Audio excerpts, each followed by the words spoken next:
track and do your dance like you Karen Lacey. Run it back and turn Matthew to the house, baby. Let's go.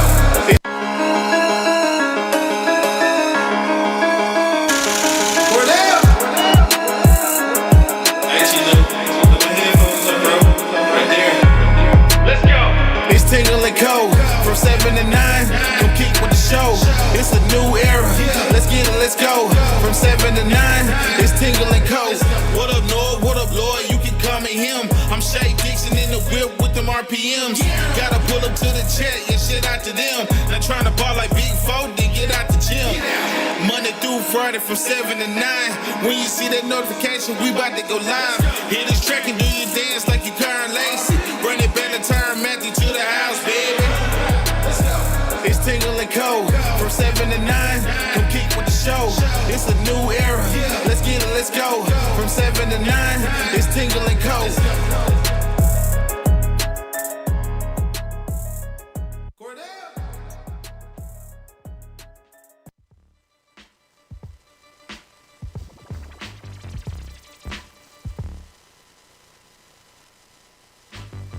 All right, good morning, everybody. Appreciate y'all getting in here and joining us.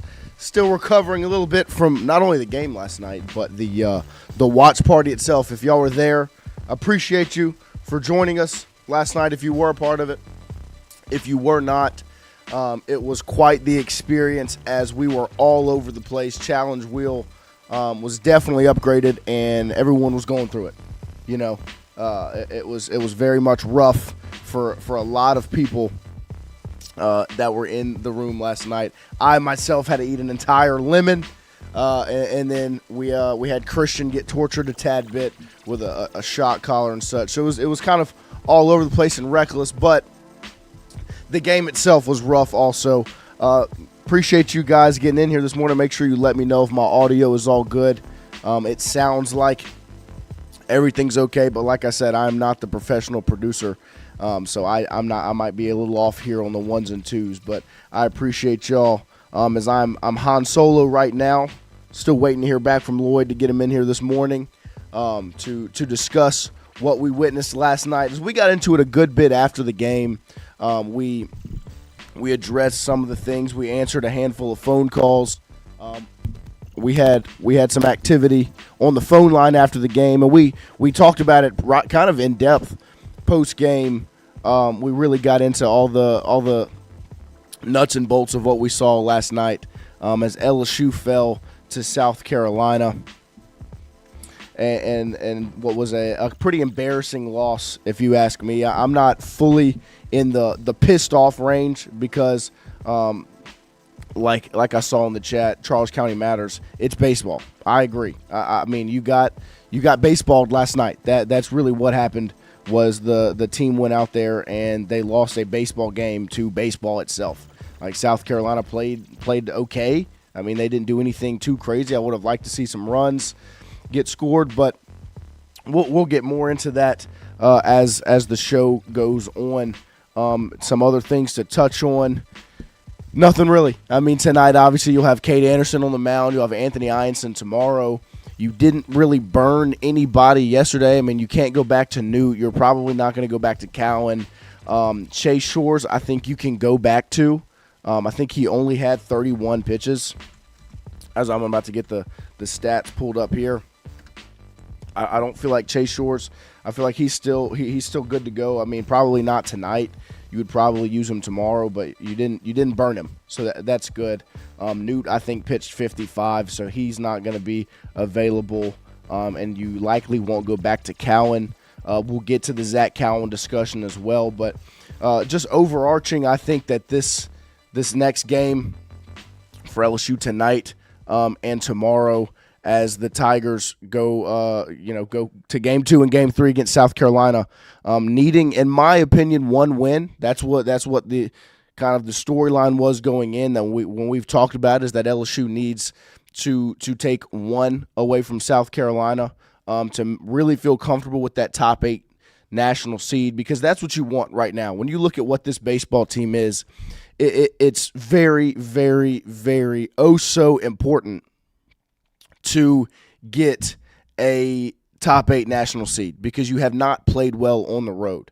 So I'd like to have a super regional in Baton Rouge rather than having to go play somewhere else when, from what you've seen from LSU on the road the last couple of times out, whether it's last night against South Carolina, Texas A&M, Auburn, where you just have not played well, especially offensively on the road, you really want to hold on to that top 8 national seed regardless. But from what you've seen so far, you want to make sure the Tigers are comfortable at home and playing there. So it's extremely important that they get one of the next two. I know Sabron earlier. Now that I've slept on it, I'm pissed off and know you can't lose the series to South Carolina. Hell no, that's about as bad as – yeah, from a PR standpoint, it's ugly. I mean, if you go to South Carolina and you lose 2 out of 3 or get swept, it's embarrassing. From a PR standpoint, it looks bad. I think from a standpoint of do you make that top 8 national seed? Do you make the cut? I think that LSU will be in the position to do so if they just take one game. And you feel comfortable doing that, especially when you have Anderson and Ianson going on the mound. These next 2 games, there's no reason to not feel confident. But obviously, from what you saw from Jay last night from a decision-making standpoint, he was going to win that baseball game. I mean, you pitched Shores and Cowan, which tells me Jay knows the importance of winning one game. And last night, he saw you had the opportunity to do so, and he went. Shores pitched 2 innings, and then Cowan went in there for 1 2/3. The stats from the pitchers on the night: Ware got the start, pitched an inning, gave up 1 run. It was earned. He had 4 walks, and then he turns to Newt, who throws 55 pitches, 4 innings, 2 hits, 2 earned runs, 5 strikeouts, and then Shores with 2 hits, no runs. 1 strikeout on 31 pitches. I still think he's available. Cowan comes in to close it out, gives up 4 hits, 3 runs, all earned, 1 walk, 1 strikeout, and throws 34 pitches. So it was a rough one last night for LSU. I'm not going to sugarcoat that. I think if you were a part of the watch party last night, you heard the full discussion, how we all felt about it. And Lloyd was a little more positive than I was, as he tends to be, especially when it comes to baseball. I just, from a standpoint of my concern from last night, when I look at that baseball game, I completely agreed with the decision by Jay to not pitch Cade Anderson. I saw some discussion on Twitter of Cade Anderson, should he have been the pitcher tonight? Did Jay make the wrong decision? No. I think especially with even if Anderson hadn't gotten hurt last week, you go with this decision. You pitch Anderson on his normal schedule.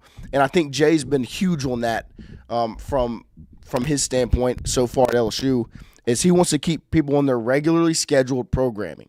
Paul Skeens versus Tulane. As much as he sticks with his guy for game 1, I remember Shane was in the chat the other day. That's what his thought process was. It's more of keeping everyone on their same schedule. And that's what he's doing with Cade Anderson. But plus, on top of that, Cade has the injury last week. And so the injury last week adds more of a reason why you keep him on Friday night rather than pushing him up to Thursday, because he did have the wrist deal. And as much as you say he's good to go, and I believe that he is, and we'll see what it looks like tonight, you don't want to mess with that. And so it was the right decision to go with somebody that's not Cade Anderson tonight, where obviously went out there and did not have a very good performance. I thought Newt came in and showed you something. I mean, you got 4 really good innings out of him. And he's shown you that he can be consistent. I mean, think about the moment he got put into when he came in the game. The bases were loaded with no outs, and he gives up 1 run. He gives up 1 run from the bases being loaded by Ware. It gets out of the jam and puts LSU. That was the time where the game, to me, when they got out of that jam and they were still up 2-1, that point to me was like, okay, turn the page. LSU's about to turn this thing on its head and win. But they just could not get the runs across the plate. I mean, you go a 2-run home run in the top of the first, and you throw up zeros the next 3 innings, and you score 3 runs over the next 8. And from the second inning to the seventh inning, those next 5 innings, you scored 1 run. You just could not get runs across, and that's the reason why you lost the game. It's not the arms. As much as Cowan went out there and it wasn't what you've expected out of him, you can't at this point in the season, playing against this team, against South Carolina, LSU did just enough to win, and they didn't. So to me, keep your foot on the gas and don't only score 5 runs, and you win the baseball game. That's what it came down to. It was you should score more than 5 against a team who has a massive ERA. They're not a very good baseball team. And Charles County Matters, Jay said the SC wasn't a bad team, although their record is bad. I agree. They're not a bad team from an overarching scale of baseball. They are not a bad team because they are an SEC team. They've won games. They're not this terrible baseball team. Sorry, but my stuff over here got all thrown off. It's throwing me off.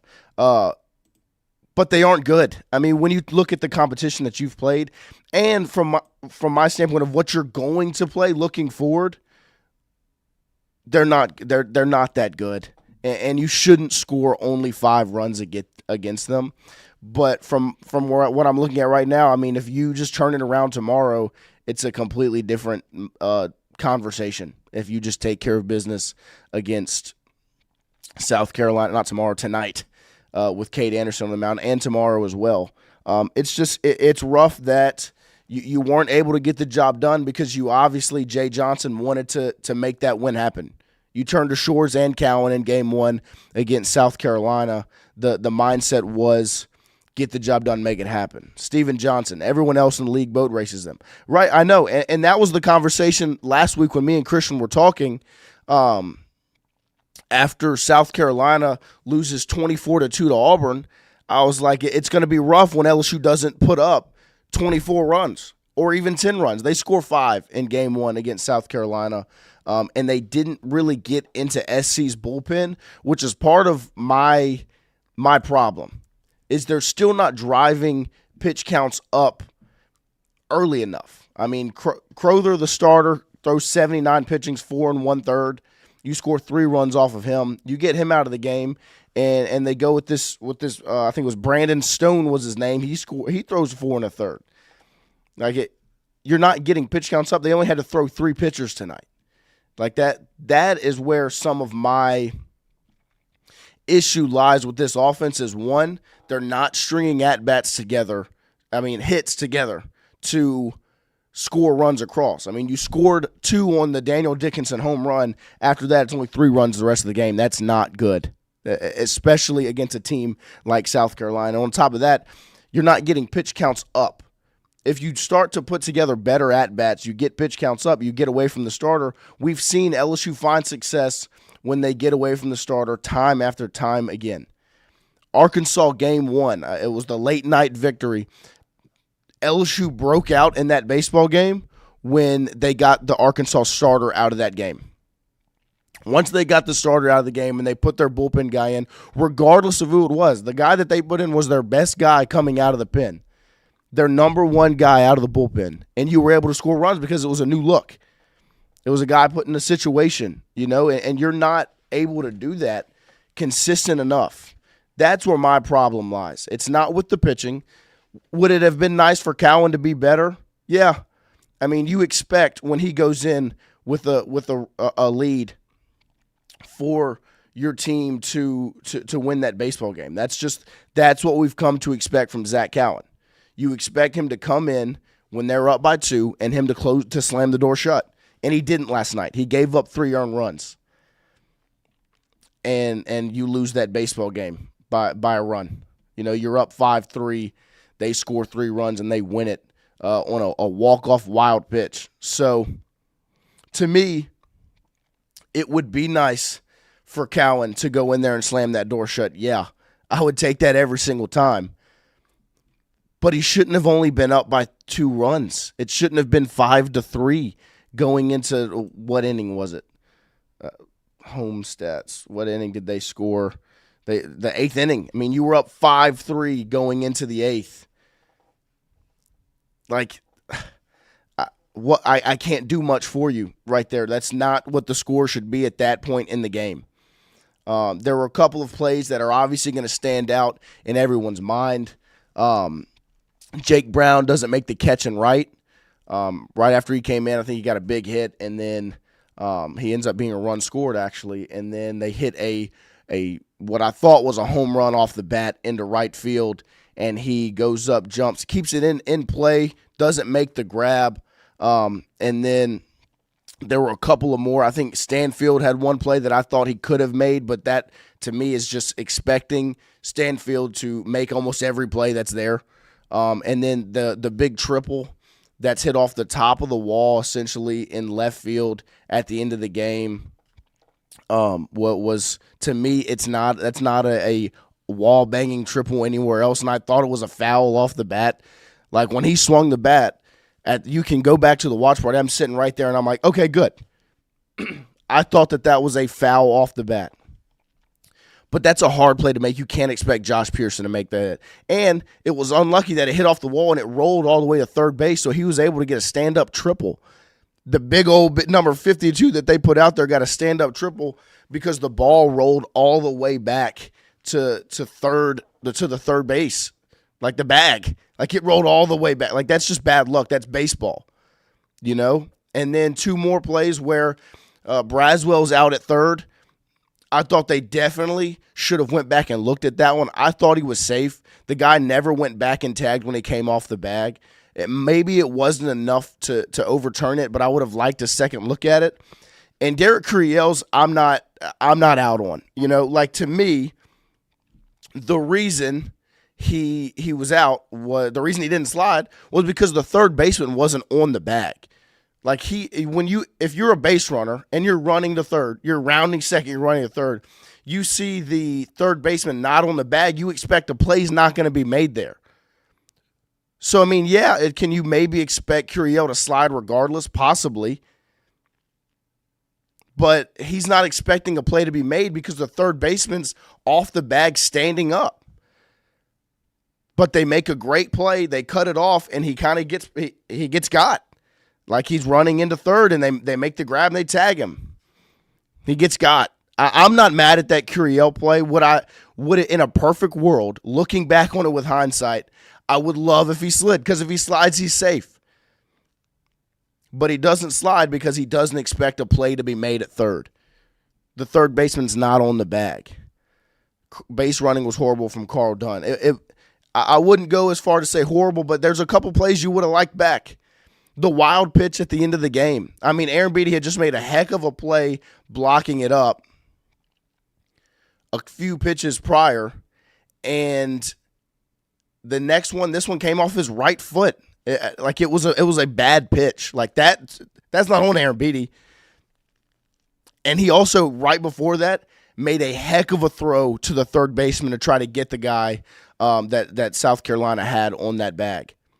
Like, it was an outside pitch on purpose. Go get him. Aaron Beatty throws a missile. You know? Spectrum Wellcare, Noah, you not mad. He's a college player. Slide. I get it, but the third base coach should have been telling him to slide if they saw the ball coming to third, but at the same time, the guy's not on the bag. The guy made a heck of a play. That ball goes home almost every single time, and it doesn't this time. He's not on the bag. Curiel's not expecting the ball to go there. He's not expecting a play to be made there. He's a freshman.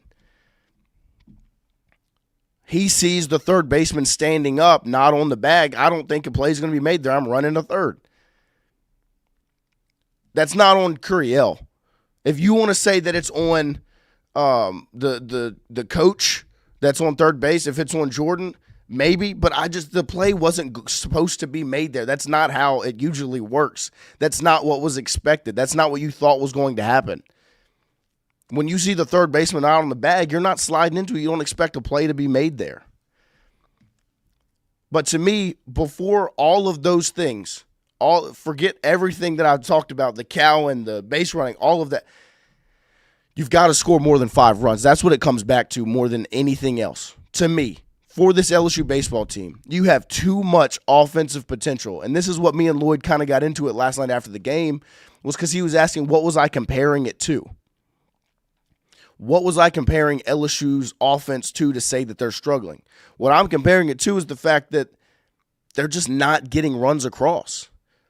Do I think LSU is this team that should score 10 runs a game every single game? No, that's not baseball. It's not realistic. But they have so much talent when you go down this lineup from start to finish of last night. You have, when you go from Curiel, Jones, Dickinson, Fry, Hernandez, Pearson, Milam, Braswell, Stanfield, throw in Jake Brown, that you should score more than 5 runs with that lineup. You should have scratched a couple more across. Shout out to Michael Braswell playing well at the plate last night. It's just you have to score more than 5 runs.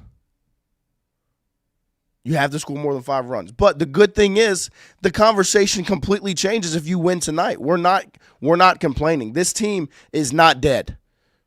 That's not where I'm at all. Am I upset and disappointed in last night's game? Yeah. You've got 2 more. It's baseball. You play tonight, you play tomorrow. You go to Hoover this week, and then it's postseason play, and you forget about everything that you saw this weekend against South Carolina because you win your regional, you win your super, you're going to Omaha. Nobody's going to remember the South Carolina series. When LSU won in 2023, nobody went back and talked about the Mississippi State series. Nobody's going to remember. Now, if you lose in the regional or the super, maybe people start to say it. It was an embarrassing loss. I agree. I'm with you on that. The season is not over. LSU is still a very good baseball team. They are still a top 8 national seed. They're still going to have a number 1 next to their name when you see them play tonight. You can be disappointed in last night's loss and still understand that LSU is a good baseball team and they're going to be okay. My concern is rising on the offense, but I still think this baseball team's best baseball is in front of them, and they have the ability to go out there and take care of business against anybody in the country. I will still take this team against anybody else in the country. One, the one, because you have Kate Anderson. 2, you have Anthony Einson. You need to take 2 out of 3. I trust LSU to do that consistently because with Einson and Anderson on the mound, 5 runs is more than enough. But the reason I'm disappointed last night, because you have to understand when you're going out there without your 2 best guys pitching, you're not throwing Case and Evans. Yeah, you went to Cowan and Shores. When you were going out there without throwing one of your aces, you had to understand the offense needed to do something more than score 5 runs. That's where my concern from the base running standpoint comes from. It's not the decisions per se. It's the reason why those decisions are being made. It's because, to me, they're trying to push the envelope. They're trying to make something happen offensively because they're not able to string hits together to score runs. And so when you look back to Texas A&M, that's why Milam gets thrown out at home.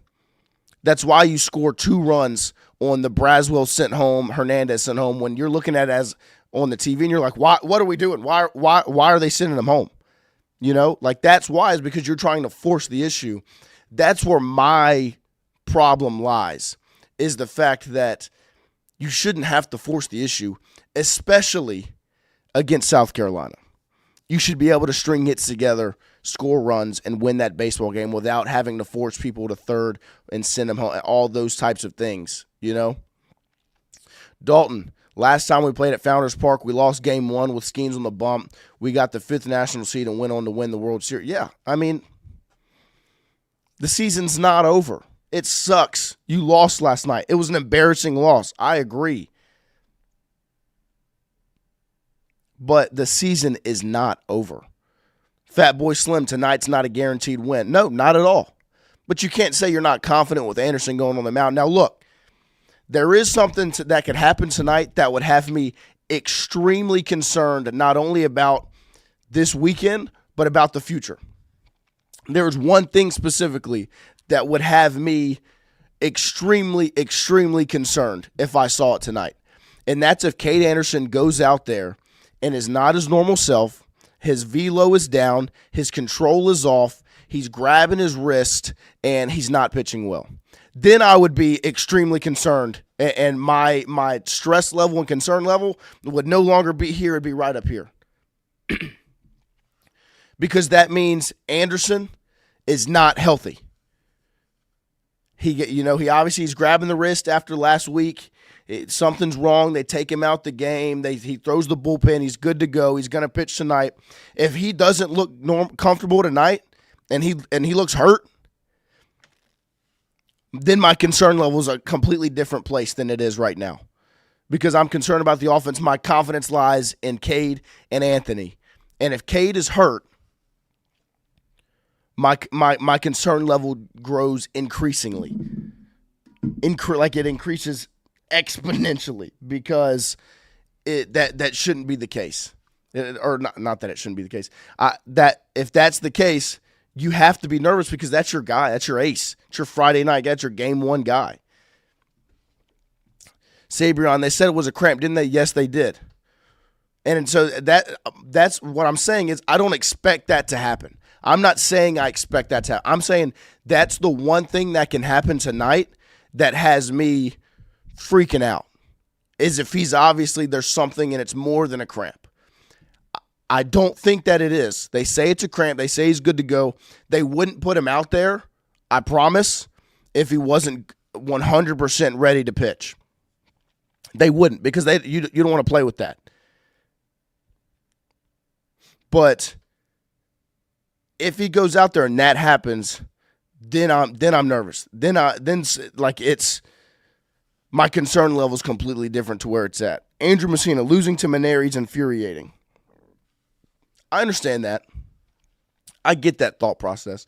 But you've got to think about who Mainieri is. We LSU was coached by him for a considerable amount of time. You know how Mainieri operates. This is Mainieri's time, and it always was at LSU. This is when Mainieri loves baseball more than any other time. SEC tournament, all the magical type of runs that Mainieri and LSU went on when they got to this point in the season. Mainieri was 1,000% locked in to win that baseball game last night. And I think Jay Johnson was as well. I don't know if the team was in the same position.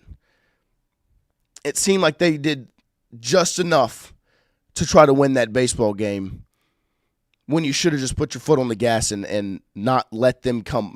Put your foot on their neck, let them come up for air. Like, when you scored those 2 runs in the first inning, it should have been all gas from then on out offensively, and it wasn't. And that's where my concern came from, was you had all the opportunity in the world to put them away. The top of the 3rd inning, in my opinion, was your opportunity to put them to sleep. Like, completely. Because you just scored 2 runs on a 2-run bomb in the top of the 1st. In the bottom of the 2nd, they get the bases loaded. You bring Newt in, and you shut them out. And then the top of the 3rd, strikeout, ground out. 3 up, 3 down. Curiel and Jones both strike out. Now, Jones put together a heck of an at-bat before he struck out. He fouled off three pitches, took some balls, and then he struck out. But like Curiel, it was a 4-pitch at-bat, strike, ball, struck out. Jones put together a 1, 2, 3, 4, 5, 6, 7, 8, 9-pitch AB. I'm all for that, but he struck out. And then Dickinson grounds out on a 3-1 count, 3 up, 3 down. That was the time. To me, that's a moment in the game when you look back at it and say you could have put them to bed right there. It could have been over right there. Because you scored the 2 earlier in the game. You're already up 2. You were up 2-0. They only scratched 1 across. They had the bases loaded with no outs. and Newt comes in, shuts them down. They only score 1 run. You can demoralize them if you go score more runs that inning. You have the top of your order up to start the 3rd inning. Go put them to sleep. And you didn't. It didn't happen. And it's tough. But the good thing is, you got 2 more games tonight, tomorrow. Go out there, handle business, and we're not really even talking about this game 1. You kind of forget about it. But I'm not overly concerned. I just wish the offense did more to win that baseball game in the opportunities that they had. Because in that 3rd inning, to me, was a moment that I really feel like you could have won that baseball game essentially right there. Like, that would have been as good as it gets. The top of the 5th inning was another moment. Braswell gets walked, leadoff batter on. Stanfield singles to right field. Braswell advances second, then he's out at 3rd. Yeah, I mean, looking back at it in hindsight, stay at second. Top of the lineup's up, let's play baseball. Of course, because Curiel gets walked right after that. So that 5th inning was another moment where it's like, okay, you can go win this baseball game. You can get them out of here. You can knock this game out and be done. You can win it right here. And you didn't. You had 2 plays at 3rd that you get out on in the same inning. It's tough. It's baseball. Looking back at it, yeah, Braswell should have probably stayed at second. But you're trying to force the envelope because just as much as I'm saying right now, that was an opportunity to put them to bed, get that game over with. It's still 2-1 at that point. Get runs across and get up out of there. The coaching staff knows that too, and they're trying to push the envelope because your at-bats aren't being strung together to the extent of scoring runs. But obviously when you're looking back at it in hindsight, if Braswell stays at second, Curiel gets walked, you've got Braswell on 3rd, Stanfield on 2nd, Jones hits that single. It's a 2 RBI single instead of a 1 RBI single. But you were trying to scratch that. You were trying to get Braswell to 3rd a little bit earlier. Because Curiel gets walked rather than, the pitcher that had just struck him out twice earlier in the game. He was coming into that at-bat 0 for 2 with 2 strikeouts. So your confidence in that AB probably isn't as high as you would expect. So you tried to force the issue, getting Braswell to 3rd. Didn't work. Jones hits that single. You score Stanfield. You expect that ball to go home. It doesn't. Curiel's out at 3rd. That's another opportunity that you missed. The 3rd inning and the 5th inning. 2 chances to me where you had the opportunity to put them out, to finish that baseball game, and it didn't happen. But season's not over. Series isn't over. You're going to go out there with Cade Anderson tonight. You've got Anthony Ianson tomorrow, and you're going to go try and take care of business. South Carolina now improves to 28-26 overall, 6-22 in the SEC after that win. While LSU drops to 40-13, 17-11 in conference play. They will play tonight at 6 p.m. Central Standard Time, and it'll be on SEC Network Plus once again. Cade Anderson on the bump, like I said. Jay Johnson after the game. We didn't play great tonight, but you can't dwell on it. With the postseason approaching, you have to move on to the next game. We addressed a few of the mistakes we made in the game, and now we get ready for tomorrow. Yeah, I mean, that's the extent of it. Get ready for tomorrow. Make it happen. I mean, not tomorrow. Tonight. Make it happen. Go win the game tonight. You win the game tonight, nobody's talking about last night. You kind of forget about it. You go run the scoreboard up. That's what I would like to see. Go run the scoreboard up. You don't have to. If you've got Cade on the mound, you're feeling confident in your ability to win that baseball game without having to put SEC Network Plus, Brian. Not SEC Network. We got the plus again. You feel confident in your offense. 5 runs is enough with Cade Anderson. to talk about Cade Anderson, the update that Jay gave earlier in the week, he threw a bullpen yesterday, and we're on track. This was Tuesday, and we're on track as normal. We're excited about that. He had a cramp. I wasn't too concerned standing behind the mound and watching those 2 pitches he let rip after that. Looked very normal. I just made a discretionary decision at the time. He probably could have stayed in the game. So I'm not expecting Cade Anderson to be hurt worse than he is, or for anything to go wrong. Now, I was just saying earlier, if that was to happen, my concern level is on a completely different planet than it is right now, because I'm really not concerned currently about this baseball team. The offense does give me a little bit of a pause where it's like, okay, why aren't you scratching these runs across? Why aren't you making this happen? So, Sabrion Green got to win with dominance today and tomorrow on the offense. I would love to see the offense just completely shift the narrative and do what you're supposed to do against South Carolina, because that's where the concern comes from when you're talking about the LSU offense, is because you feel like it should be so much different. Against South Carolina, it should not be 5 runs. And you've done so much up to this point where you haven't had to have that many runs in games to win them. Like, you, from a pitching standpoint, you're in a position this season, especially with your starting pitching in games 1 and 2, where you don't need to score a bunch of runs to win football games. But when I go back to the start of SEC play, Missouri, you score 12 runs, 7 runs, 10 runs. Yep. Texas, you score 8, 7, and then the first game where it really offensively looked bad was the 2-run you scored in Game 3. Against Mississippi State, you scored 8 runs in a comeback victory. Game 2 was a pitcher's duel when you went against their number 1 guy, their best guy. And then you scored 17 runs in Game 3. Then your first trip on the road, Oklahoma, 2 of the games, you score 5 runs combined. Game 2, you score 10.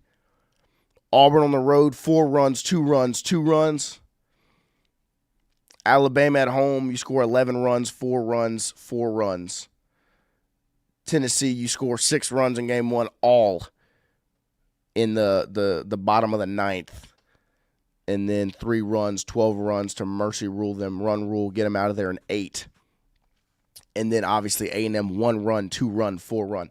So, I mean, like, offensively, on the road, it's a real thing. Like, when you really look at just some of the numbers, like, obviously they don't score as many runs when they're on the road.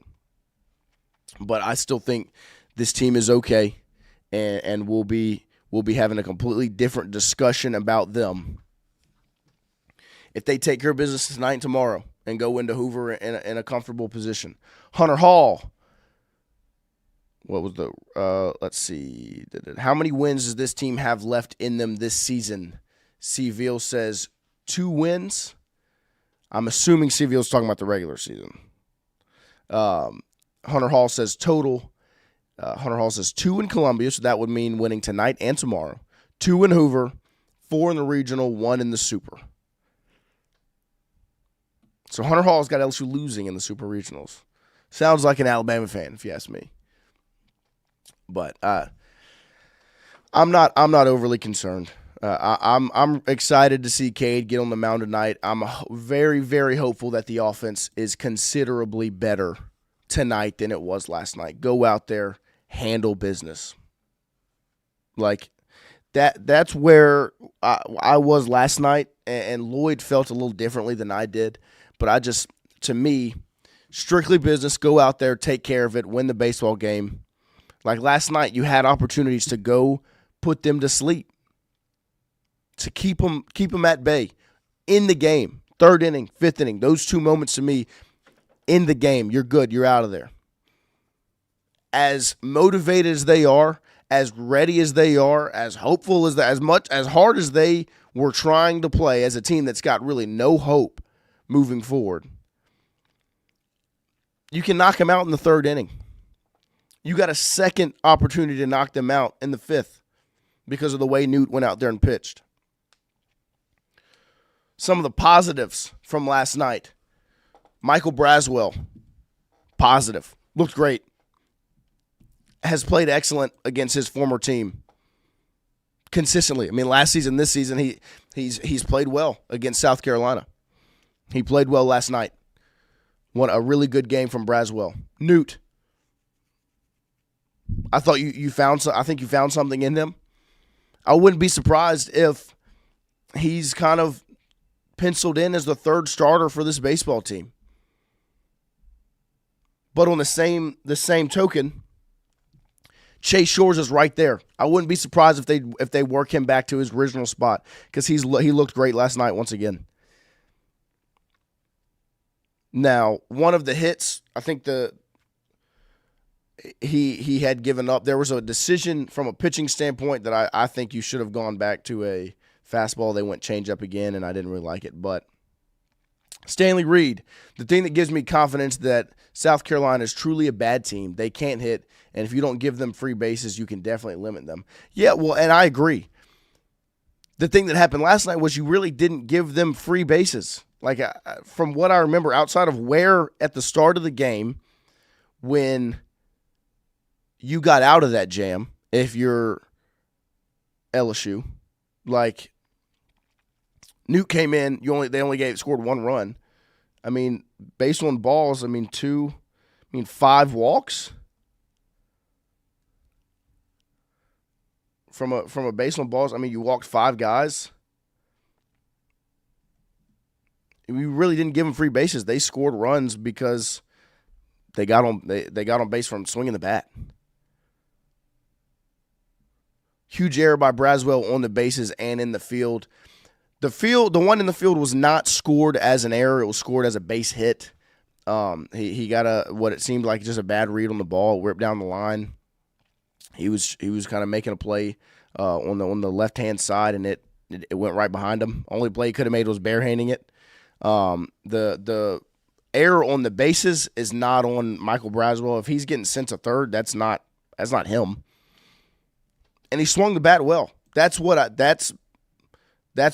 my 3 bright spots were Shores, Newt, Braswell at the plate. But Shores and Newt looked great last night.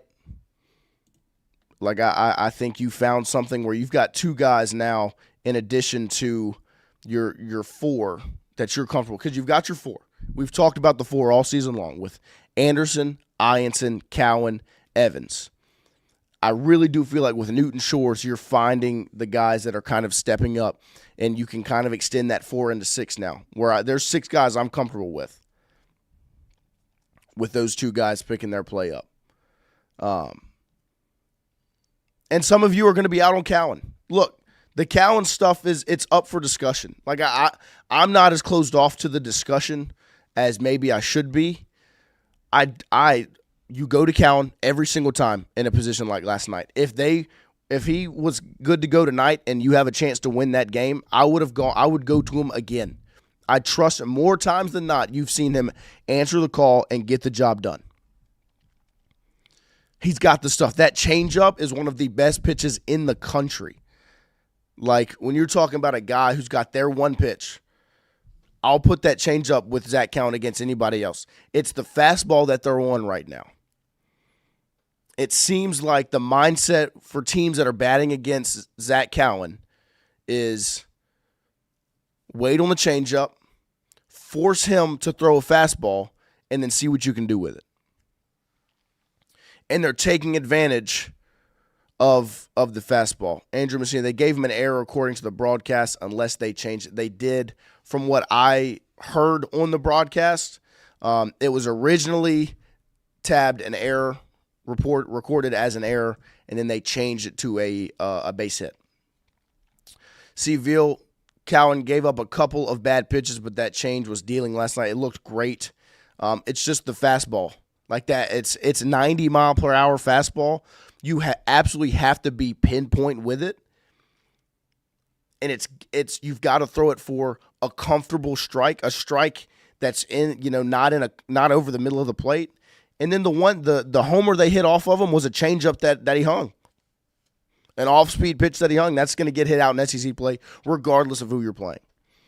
So I'm not out on Zach Cowan any way whatsoever. Brian Burgess, do you all think that Cowan has regressed a little the past few outings? I don't know if it's a regression thing or more of you've seen him a whole lot. Like other teams have seen Cowan a whole lot because you've pitched him a lot. Every single weekend you've put him out there in a high-leverage situation every single time. So teams are seeing it. Like they're seeing him. And they are trying to get him to throw the fastball so they can take advantage of it because they know that changeup is that good. That like we don't want to mess with that. Andrew Messina, Cowan is still going to get you major outs in Hoover, Regional, Supers, Omaha. 100%. I could not have said it better myself. I mean, this is a guy that's pitched a whole lot of college baseball.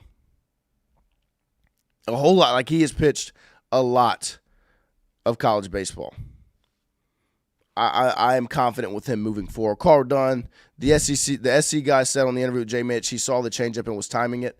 Yeah, no, I mean, that's a good piece of hitting. If you're timing up that changeup, it's a good piece of hitting. Cowan hung it. Like, he hung the changeup. It wasn't in the position. He likes to play the changeup low, so he goes fastball high so the changeup can drop. And he didn't have the fastball command last night.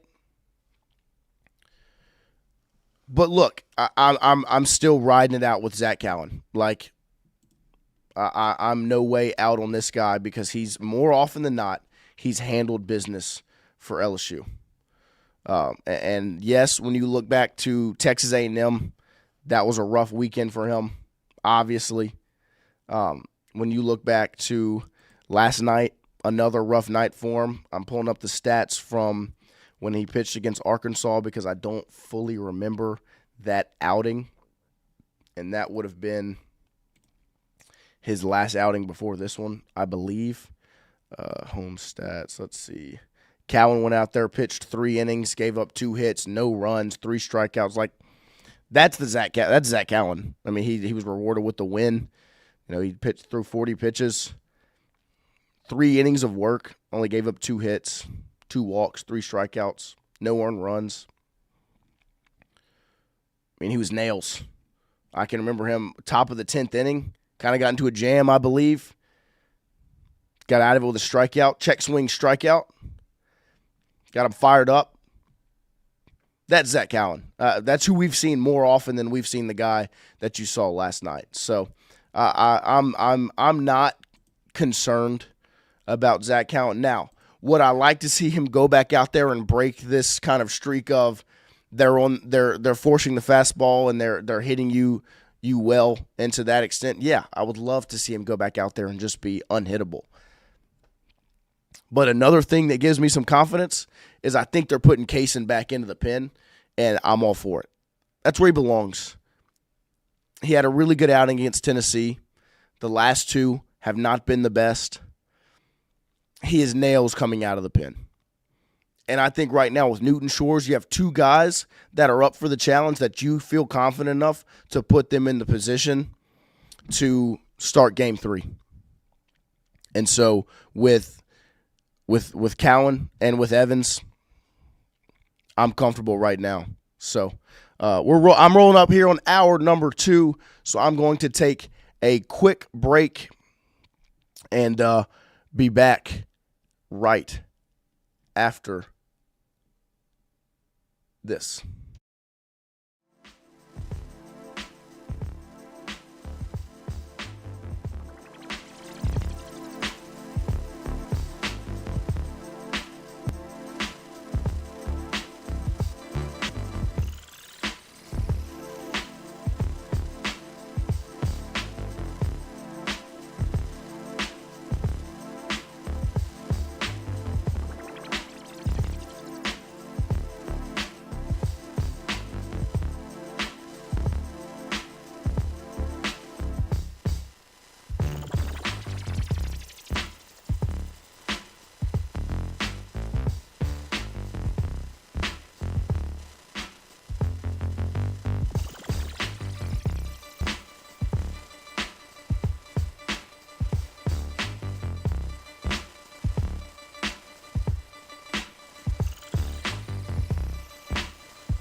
All right, you hooligans. I'm back here. Appreciate y'all holding through the break.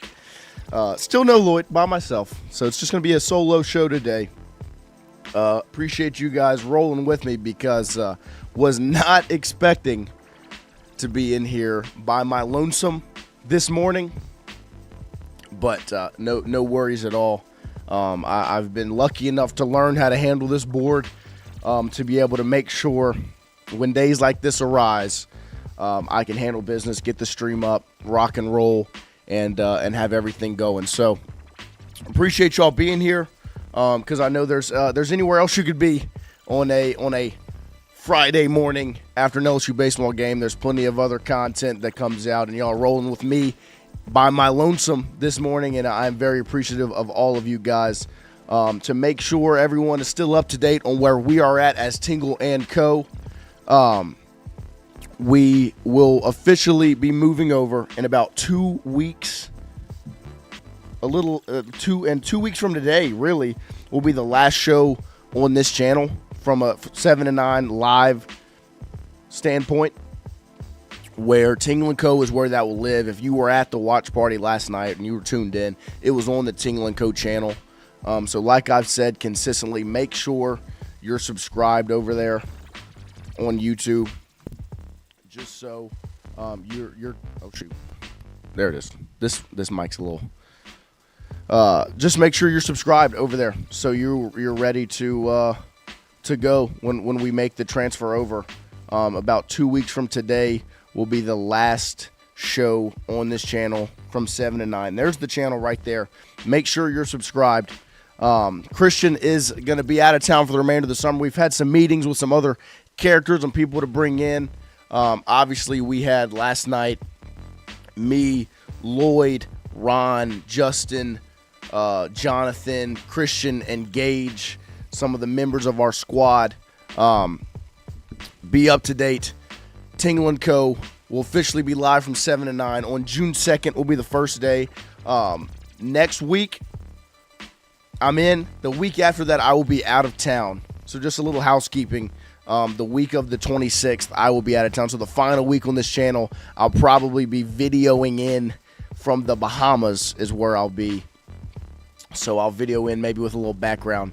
So there we go. That's the update. That's just to keep all the housekeeping straight. That's where we're at. Hopefully we'll see Lloyd again on Monday.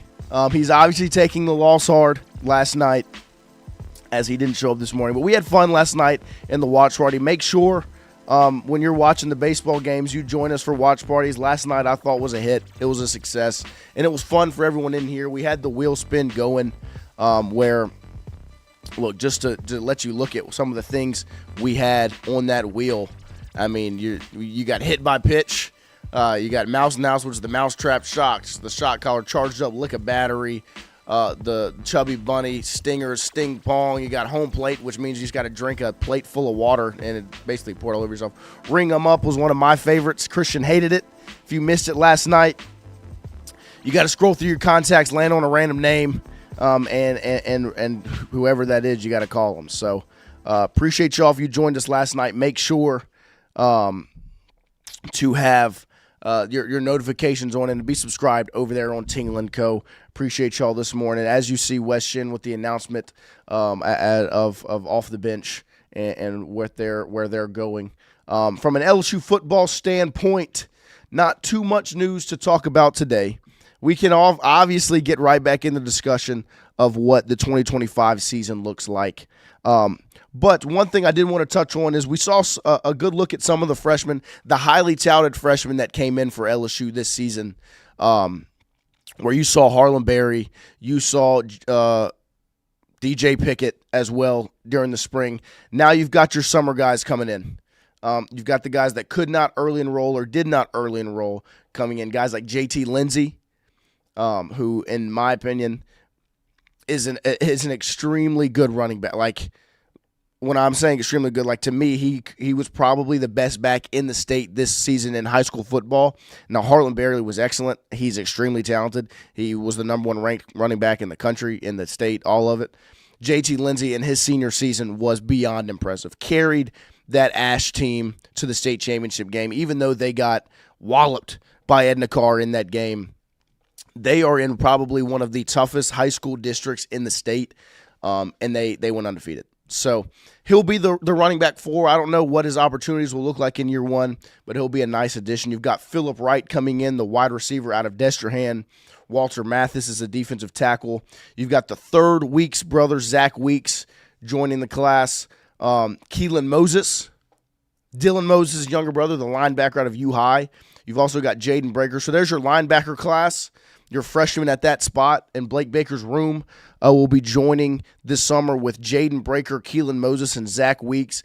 And if you haven't seen Jaden Breaker and some of his video from track, I mean, this kid can move. Like, I'm talking about move. He's beyond fast. He's got a great first step. He's got great athletic ability. And I think he'll be really good. And then to close it out, you've got some defensive backs. Jacob Bradford out of Catholic, Aiden Anding out of Ruston, Jace Thomas from Destrehan, I believe, as well as CJ Jim Coyley, another safety. Jace and CJ are safeties. Bradford is a safety cornerback. We'll see where he fits in. Aiden Anding's a corner, in my opinion. This is the closing out to a really good high school class. I don't know how much opportunity will be there for these guys because of what you've done in the transfer portal. And it's tough as a freshman to get on the field if you're not an early enrollee. We've seen that pretty consistently. Emory Jones should have been a day 1 starter for LSU, but he wasn't an early enrollee. So you don't have that full spring prior to get yourself ready. So there's the 10 summer enrollees for the 2025 class for LSU. And this was a huge class that they were able to put together. Very important to the future of the program. Just for this season, though, this class is not going to hold too much weight because of what you've done in the transfer portal. Let's see what else. And so it's going to be an exciting summer for LSU where there's just so many things you have to make sure you knock out to be successful come August 30th because – it is that game as the days go on. I know I've talked about it. We've talked about it almost every day this week, I feel like.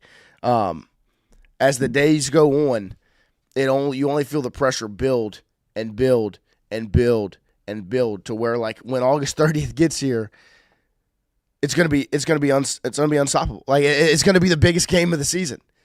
Like, when I look at that schedule right now, that's the one is August 30th, and I don't want to get all the way back into the train of thought of like, oh my gosh, game 1, oh my gosh, Clemson, this bit. It's the biggest game on your schedule if you're LSU. Like, it really is when you think about it. And I tell you what, as much as I love baseball and I've enjoyed watching it, the watch party last night was so much fun. And as successful as it was watching that baseball game and doing all of that, all I could think about was, God, what if this was football? Like, what if we had all these people here for a football game? We had the challenge wheel rolling.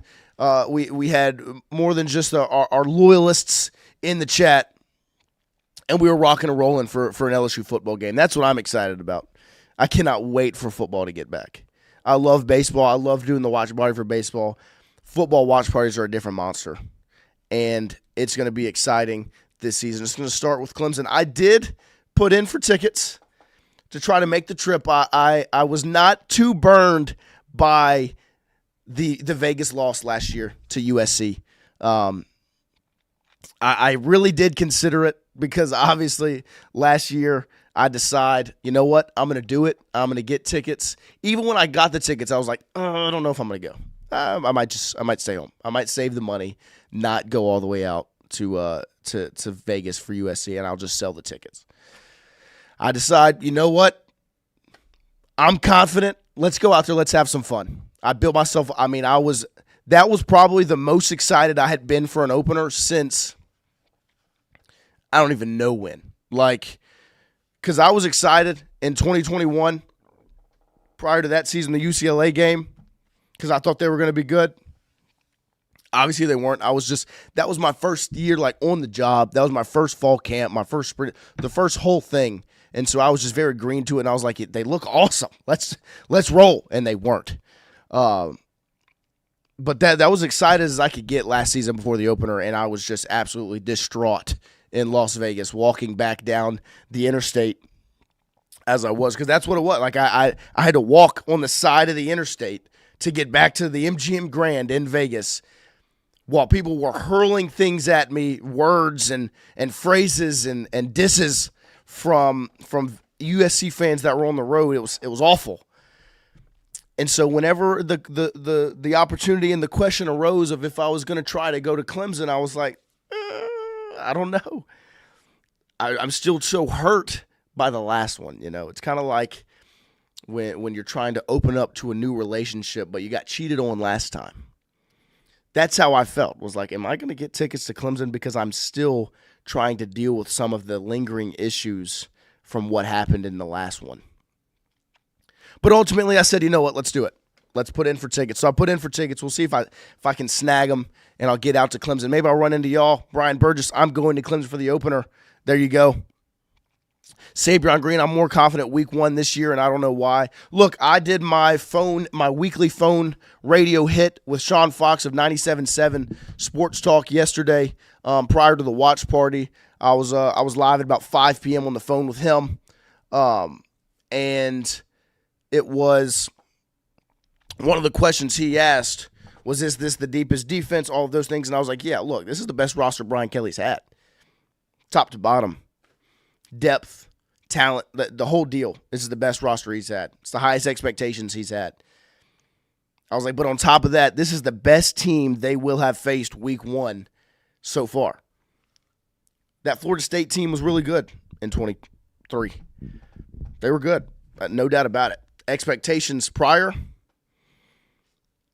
they weren't as high as these Clemson expectations are. You looked at that, the graphic we put up yesterday, or Clemson's aggregate, the third best team in the country. Josh Pate has them at number 1. ESPN has them at number 2. The lowest they drop is 5. They sit really comfortably around 3. It's the best team he will have faced going into the season. So it's just kind of all lined up where, look, best team Brian Kelly's had, best team he's going to have to run into to start the season. So I cannot wait for football to get back. But LSU baseball is still fully underway, and we're about to get into the real fun part of baseball season. And that's the one thing I'm most excited about from a content perspective for all of you guys at Tingle & Co. is all of the content we're about to push out and crank out for you guys. I'm so excited, and I hope you all are excited as well. My hope for y'all, and what I'm kind of asking y'all, is spread the word, man. Like, get the word out there. 7 to 9 every morning, all the extra stuff. Make sure people know where to find us. I appreciate everything y'all do for me and for us here. We wouldn't be able to do this without y'all. Just keep spreading the word. Let everybody know. Tingle & Co., June 2nd. Everything will be living over there on that YouTube channel. Send them a link. Get them to subscribe. Pay them if you have to. The number... I know y'all like to check in. Y'all wanted 10K before football. We're rolling here through baseball season. We are at 9,140, so we are rolling forward. I appreciate you guys, all the support and spreading the word. LSU baseball tonight. Cade Anderson on the bump. We will not watch party it tonight. I'm headed to the 318 this evening. I've got a cousin at Benton High School. Got to head up to Shreveport. And watch him graduate. Mark Cumbie, 7 to 10 is better. And maybe we might add a little OT, a little extra hour. We'll see. It's going to be tough for the next couple of months to do that just because just from a content standpoint, there's not much going on. But the 7 to 9 show will happen. It will continue. We're going to add more content throughout the week. It's not going to just be a 7 to 9 show. Like, there's going to be so much more for you guys to take in. No watch party tonight. Like I said, I will be headed out of town, headed to the 318 to Shreveport tonight. Bossier City, one of the two. I don't know where we're staying for my cousin's graduation. Lloyd, obviously, don't know if he's alive. I'm definitely going to give him a phone call after this to see if he's up and at 'em, if he's kicking, if he's breathing.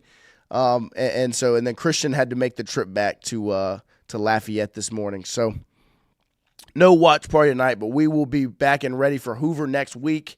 We're working on some things. Maybe we'll go on a trip. We shall see, along with regional play. I hate that I'm going to be out of town the weekend of regional play. My younger brother's senior trip is that week, and that's why I'll be out of town the week of the 26th. And so I'll be out for regional play. But if LSU makes it through to that super, we're gonna crank out content for you guys. So I appreciate y'all sticking with me this morning as we roll on through here to 8:20 this morning. LSU baseball tonight. I asked the question with a question mark in the title of if these next two games are must win. I'm in the standpoint of you just need one of two. But from a PR standpoint, I'm all for go knock out those two wins. Go make it happen. Because I'm of the standpoint of you want from a PR place, a PR vision. Let's not look that bad and lose a series to a not very good team. So really interesting response to my Twitter post yesterday. I'm going to go through some of the replies asking for some of the fans' thoughts after the game. The Bagman at Zion Moneyson. I'm just going to say it. This team could win a national championship, but at the same time, I don't think they can. Last night's loss kind of proves my point. Yeah, I mean, that's the thing.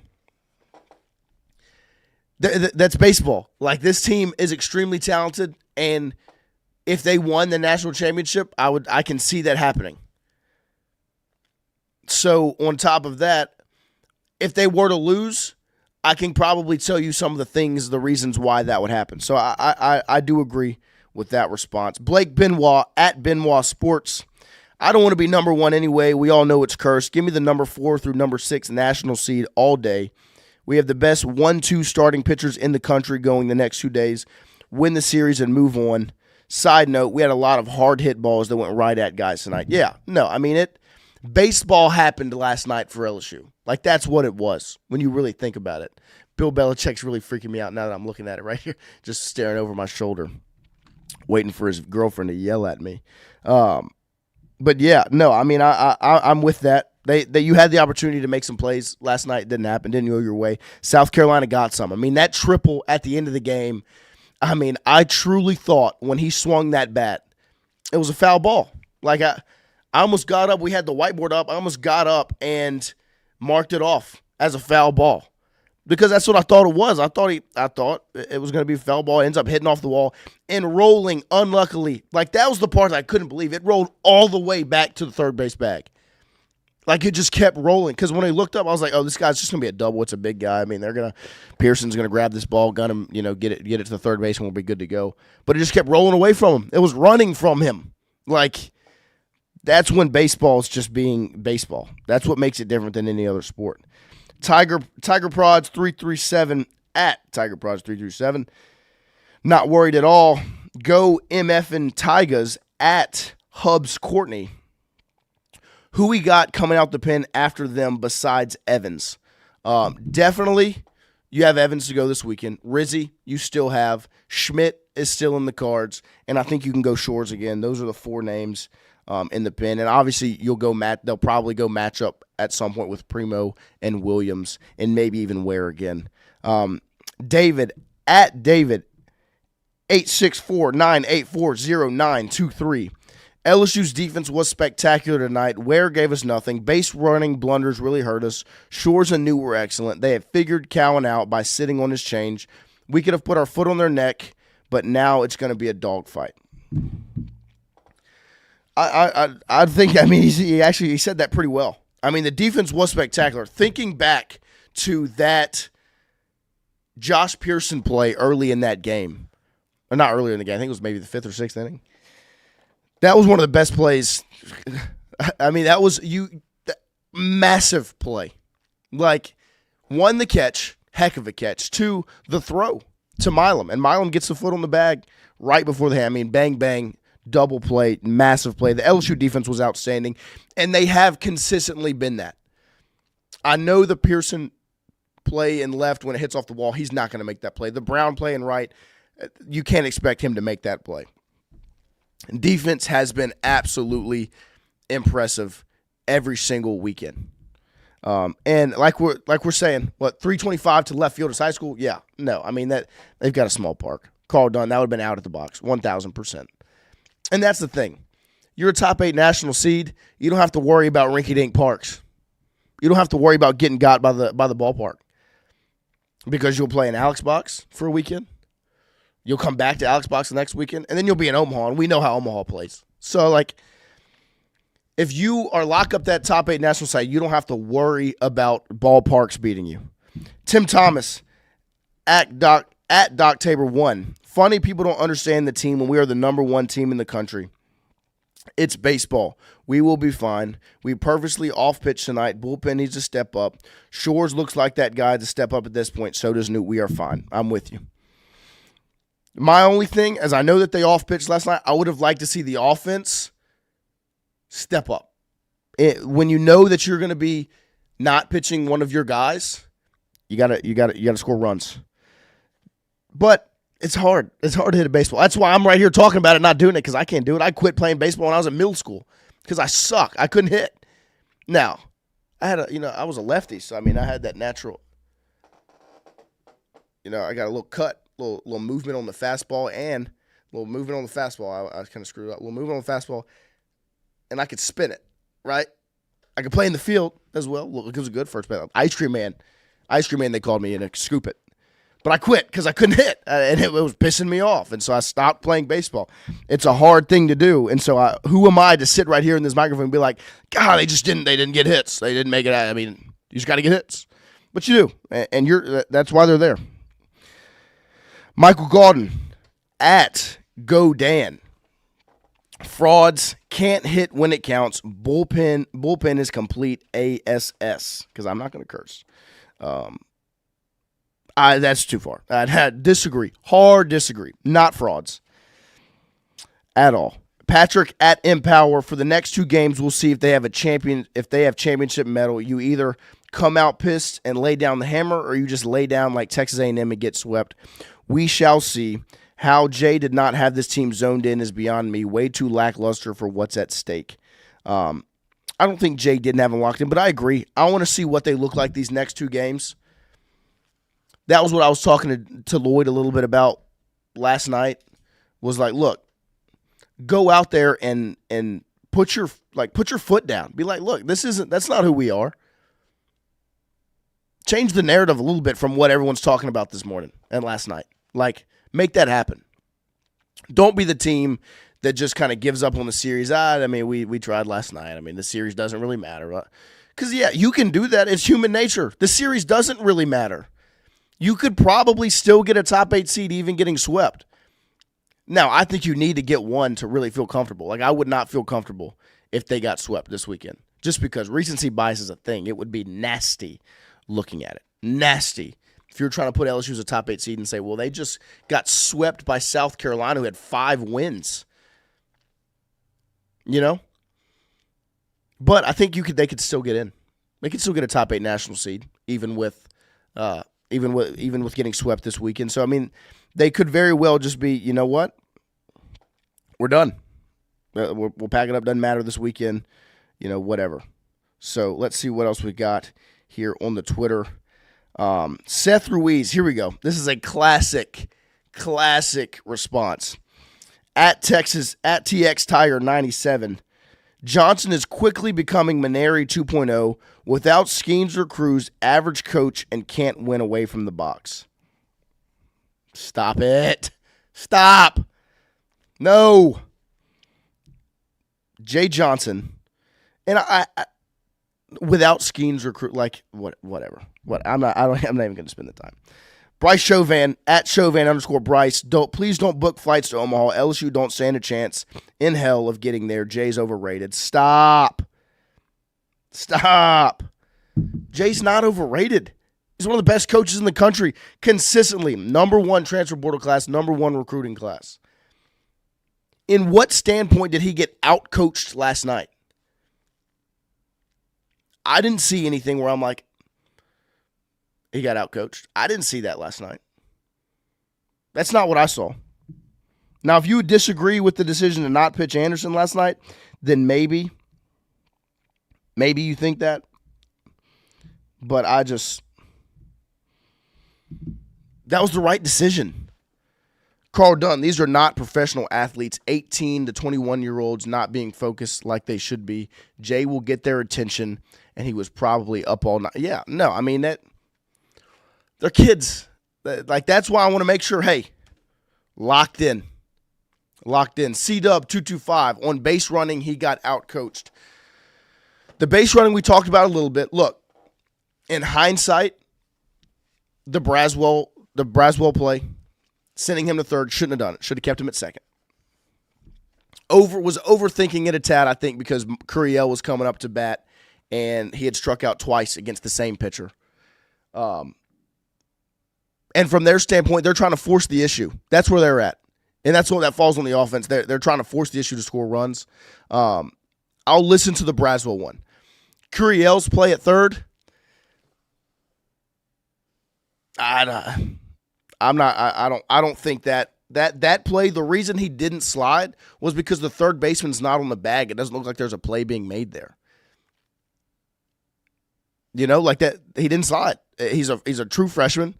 The third baseman's not on the bag. You don't expect that play to be made there ever. That ball should be going home every time. So, C-Dub. However, let me be clear. I think Jay's really good, and I don't agree with those tweets. I'm playing devil's advocate. I appreciate you, my friend. Give me some content, please, as we're rolling through to the end of hour 2 as it's 8:32 a.m. this morning. Brock Heimel, however you say it. I appreciate you being here. Jay is way too analytical to loses 5 games a year with overthinking. Pearson and left for Curiel. Stupid move. Yeah, I mean, look. To me, there are times the analytical stuff I can understand. The matchups here and there, like I'm not always in on that. The shift, I don't really like. Not the biggest shift guy. Stanley Reed, Brazzy said after the game he wasn't sent, made the decision on his own, didn't even look up at the third base coach. Yeah, I mean, look. You trust your guys. If Braswell didn't get sent, he makes that decision. You trust him. This is an experienced guy in college baseball. Thought he could make it. And honestly, if you go back and watch it, I thought he might have got in. Now they wouldn't have seen enough to overturn it. But so, yeah, Pearson's big play in 2023 was in left field. And look, the play that we all think about in left field with Pearson back there was that triple. I genuinely don't think anybody's making that play. You know? And on the same token, the play he made in right earlier in the game, heck of a play. Like I watched it 3 times last night when I got back home from the watch party because I think it kind of got glossed over while we were in here because of all the things going on with the watch party. We kind of glossed over it a little bit. Heck of a play. So look, it's time for LSU and Katie Anderson to go out there tonight and handle business. I'd like to see the offense look a little bit better. And I think Anderson's going to go out there. If he's healthy, go shove. You 5 runs wins it tonight. I just don't think 5 runs was enough last night. And obviously it wasn't. I just would have liked to see them go out there, scratch 8 runs across. South Carolina's got no chance if you score 8 runs. So, especially if you do it in the 3rd or 5th inning. So, look, LSU baseball tonight. Make sure you're tuned in, locked in. Katie Anderson on the bump. Anthony Einson tomorrow. I appreciate you guys sticking it through with me for this hour and a half or so this morning. As I've rock and rolled by myself, Han Solo this morning. You guys are the best. Make sure you are subscribed and following all the Tingle & Co. pages. Once again, let me see. Shoot. Let me get this thing pulled up here. Obviously, as you can tell, this is not my forte. I am not a producer, but I can get the job done to get us through a show in the morning. Look, here is the Linktree link in the chat. Make sure you are subscribed to the new YouTube channel, and make sure that you are following all of the social media accounts on there as well. I appreciate you guys locking in with us and going on this journey with us from here on out. I finally got a text back from Lloyd. We've got, it's all right. He'll be okay. He's alive. That's all that matters. He's alive. I think he just slept in a little bit. It's okay. Travis, I appreciate you, my friend. Sabrion Green, Noah, you think Callan develops another pitch next year? I don't believe Callan is going to be on the roster next year. I'm pretty sure he is going into the MLB draft. Am I incorrect? I mean, he's a junior. He's going to be draft eligible. I think he's going to get drafted. Now, look, if his decision is going to be, hey, I want to be a starter at LSU, I think he would have to develop another pitch. Some sort of a breaking ball, like a curveball or a slider, I think would need to be added to go along with that changeup and the fastball. If he was going to come back, I think he would be a starter. So if he's a starter, he has to add another pitch. Andrew Machine is Christian alive, LOL. He is. He was here last night. He has a job in Lafayette, so he's over there. He made it through. We heard from him this morning. He made it through. Bada bing, bada boom. Callan won't be here next year. Yeah, I don't believe so either. But if he is, it'll be as a starter, and he would have to add another pitch, Sabrion. So, and yeah, Guidry. I mean, I'm not going to talk about it too much, but I mean, you would have liked to keep him. Splitter, he won't be a starter in the pros. Yeah, no, I agree. I'd be with that, Seville. So, we'll see. I think that's a good question, Sabrion. My assumption was always one and done. He's out. So we'll see what happens. But like I said, the link's pinned in the chat. Make sure you guys are over there following, subscribing. I appreciate all of you. Everyone that joined us last night, thank you. That was extremely fun. And we're going to keep those up for sure. And everyone that stuck through with me as I went Han Solo this morning. Lloyd is sorry he was not here, to you guys and me. But I appreciate y'all rolling with me this morning. We will be back Monday from 7 to 9 to break down the weekend, hopefully to talk about 2 wins and not harp too much on this game 1 loss, and hopefully it will be the only loss of the weekend. Next week should be fun. I appreciate all of you guys, and we'll be back Monday morning from 7 to 9 here on Tingle and Co. I appreciate you guys. See y'all soon. Love you.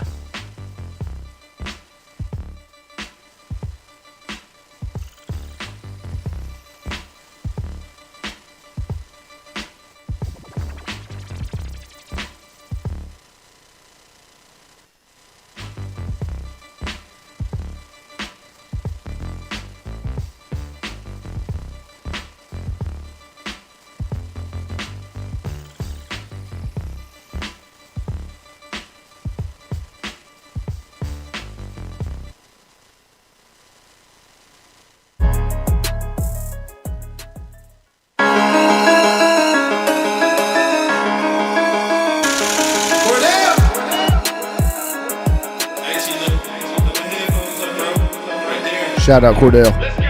It's Tingle and Co. From 7 to 9. Come keep with the show. It's a new era. Let's get it, let's go. From 7 to 9. It's Tingle and Co. What up, Noah? What up, Lloyd? You can call me him. I'm Shay Dixon in the whip with them RPMs. Gotta pull up to the chat, yeah, shit out to them. Not trying to ball like Big 4, then get out the gym. Monday through Friday from 7 to 9. When you see that notification, we about to go live. Hit this track and do your dance like you Karen Lacey. Run it back and turn Matthew to the house, baby. It's Tingle and Co. From 7 to 9. Come keep with the show. It's a new era. Let's get it, let's go. From 7 to 9. It's Tingle and Co. Cordell.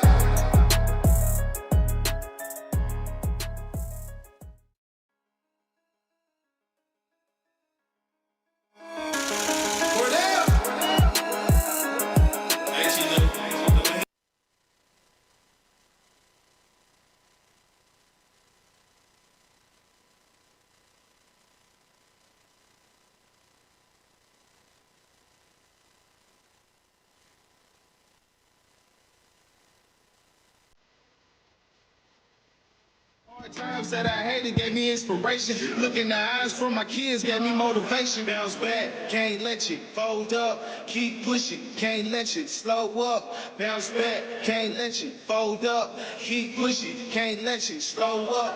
Bounce back, can't let you fold up. Keep pushing, can't let you slow up. Bounce back, can't let you fold up. Keep pushing, can't let you slow up.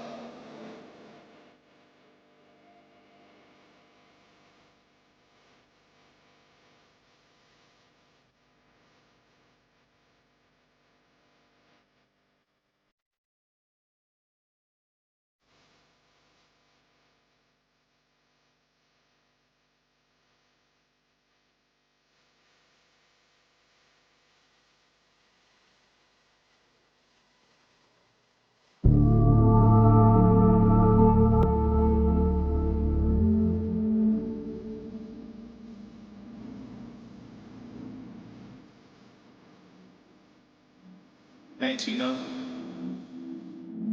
Cut my headphones up, bro.